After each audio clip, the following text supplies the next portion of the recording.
Welcome back to Investing Talk Podcast. Today, we're tackling a question quite a few of you have asked. Is SERV Robotics a good time to buy now? We're going to examine this company from, well, all the angles, its fundamental health, valuation, what the charts might be telling us, and the overall market mood. Before we get into the thick of it, if you find this kind of analysis helpful, please do remember to subscribe, like, and maybe drop a comment. Your engagement really helps us bring more insights like this to you. And hey, if you're feeling generous, you could consider buying us a coffee. Also, very importantly, if there's a specific company you'd like us to look into, just leave a comment below. We genuinely love hearing your suggestions. Okay, so SERV Robotics. We've gathered quite a bit of research to give you the clearest possible picture. Let's start with the basics, the big picture.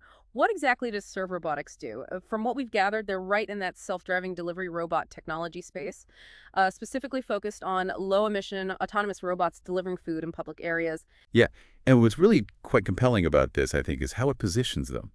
They're sort of at the forefront of this robotics and automation ways, riding that growing demand for contactless delivery.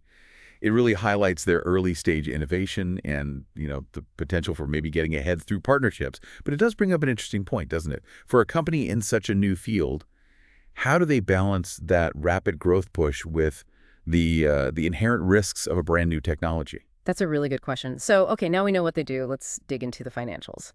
The bedrock, right? The revenue growth numbers are, well, they're pretty eye-popping. $1.81 million in 2024. That's a huge 773% jump from just $0.21 million in 2023.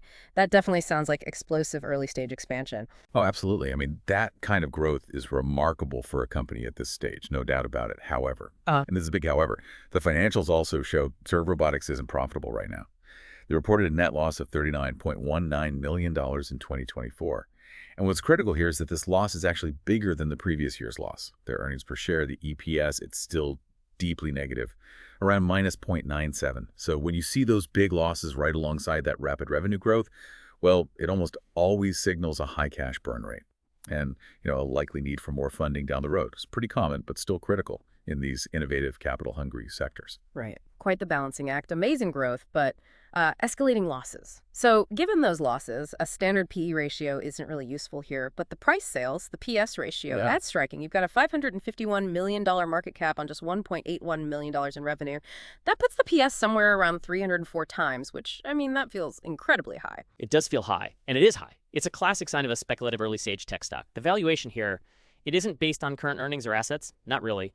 It's almost entirely based on future potential, what it could be. It tells you investors are placing a very, very big bet on SERV Robotics' future success. But what's even more interesting, perhaps, is that despite this sky-high valuation, analysts seem remarkably bullish. The average price target is around $16 to $17. That suggests something like a 57% to 60% upside from its current price, which is about $10.64. And some estimates go even higher, like $23 or even $37. So it really begs the question, doesn't it? How much weight should you actually give these optimistic projections when the current financials paint such a different picture? Is it justified excitement or maybe just market exuberance? That is the million-dollar question, absolutely. Okay, shifting gears a bit, let's look at the charts. What are they telling us? For those who follow price action, this is pretty interesting. SERV Robotics is trading around $10.64 currently. Its 50-day simple moving average, that's a key short-term trend indicator, is at $10.31. And the 200-day SMA, the longer-term one, is $10.69. So basically, the price is really tightly packed, consolidating right around its recent averages. And the 14-day RSI, the Relative Strength Index, which measures momentum, it's at 38.12. That's on the lower side, suggesting some recent bearishness, but it's not quite into what traders call oversold territory yet. Yeah, exactly. And if you pull all that technical data together, what it suggests, I think, is a sort of consciously bullish outlook. The volatility is moderate, around 6.38%. So yes, expect some price swings, but probably nothing too extreme right now. And the overall trend shows a slightly bullish sentiment, with resistance maybe around $11 and support seemingly near $10.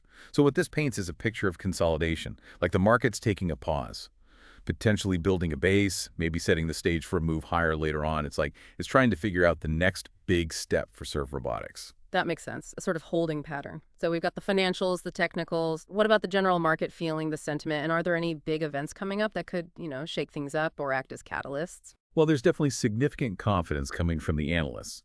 Like they said, around 70% of the 17 analysts covering it have buy or strong buy ratings. That's quite high. And the broader market fear index is also relatively low, around 39, which usually suggests caution, yes, but still an underlying bullish sentiment overall. A really key event coming up is their next earnings report. That's expected around August 12, 2025. A strong report there could certainly validate that growth story we talked about and give the investment thesis a real boost. And looking beyond just the company, the whole robotics and automation sector, it's benefiting from these long-term tailwinds, things like regulatory pushes and environmental initiatives that favor low-emission tech. That acts as a sort of structural advantage for SERV Robotics. Right, but no investment, especially in a cutting-edge area like this, comes without risks. We have to talk about those. What should potential investors really be aware of with SERV Robotics? Absolutely vital point. On a company-specific level, you have those high and importantly, increasing losses, plus the very early stage revenue. It means the company is heavily reliant on getting more funding. That creates significant execution risk. Can they actually roll out these autonomous robots effectively and at scale? That's a big question mark. Then within the sector itself, competition is intense. You've got other robotics startups, sure, but also potentially the tech giants dipping their toes in. Plus, regulations around autonomous vehicles, they're constantly evolving. That can create unexpected hurdles. And then there's the macro picture. Broader market volatility, shifts in interest rates. These things can hit speculative tech stocks like SERV Robotics harder than others. Now, its daily trading volume, around 3.9 million shares. That suggests pretty good liquidity. You can probably trade it easily. But still, you should be prepared for potentially significant price swings. It could be volatile. Okay, so let's try and pull all these different threads together then. We've got the explosive growth, the heavy losses, that sky-high valuation, the bullish analysts, the technical consolidation, and these substantial risks. How does this all shake out into an overall perspective? Our research sources give SERV Robotics an overall rating of 5.0 out of 10, right in the middle. Yeah, and I think that rating really captures the essence here. SERV Robotics is, fundamentally, a highly speculative, growth-focused stock in a truly emerging tech sector. It shows exceptional revenue growth, you can't deny that, but it's also burning through cash with heavy and increasing losses. That valuation, it clearly reflects massive investor expectations for the future, not its current financial performance, not even close. And while that analyst consensus is undeniably bullish, predicting significant upside, the near-term volatility and the inherent business risks are substantial. They're very real. So this stock isn't for everyone, not by a long shot. It's much better suited, I'd say, for risk-tolerant investors, those who prioritize aggressive growth and are comfortable with speculative positions, rather than someone looking for long-term stability or, value investing. So, boiling it down, what does this mean for you if you're actually considering putting money into SERV Robotics? Our analysis suggests maybe looking for an entry point around current levels, say between $10 and $50 and $11. Ideally, maybe closer to that $10 support level we mentioned, just for a potentially better risk-reward setup. Exactly. And thinking about different approaches, for short-term traders, it's definitely one to watch, especially with that August 12th earnings catalyst coming up. Maybe a time frame of, say, 1 to 2 months could capture any earnings-driven movement. You probably want a suggested stop loss somewhere around $9.50, just below that support, and an initial take profit target, maybe near those analyst consensus levels, around $16 perhaps.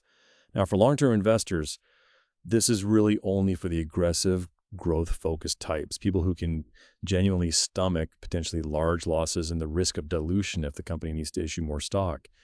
You'd need to be looking at a multi-year horizon, really, waiting for the technology to be adopted more widely and for profitability to hopefully eventually materialize. Ultimately, it really truly comes down to knowing your own tolerance for risk. So, to wrap it up, SERV Robotics looks like an aggressive growth technology play. High potential upside, yes, but also carrying substantial risks. It's a pretty clear example of a stock for either the speculative short-term trader or maybe the long-term growth investor who can really handle the volatility and potential losses. It's probably not for conservative investors looking for immediate value or income. And, this brings up a really fascinating challenge for all of us investing today, doesn't it? In a world driven by such rapid technological change, how do we strike that balance? How do we balance the sort of allure of groundbreaking, exciting innovation with the practical, sometimes harsh realities of financial viability, especially when a company's still so young, still in its very early stages? It's a question we'll all keep wrestling with, I think.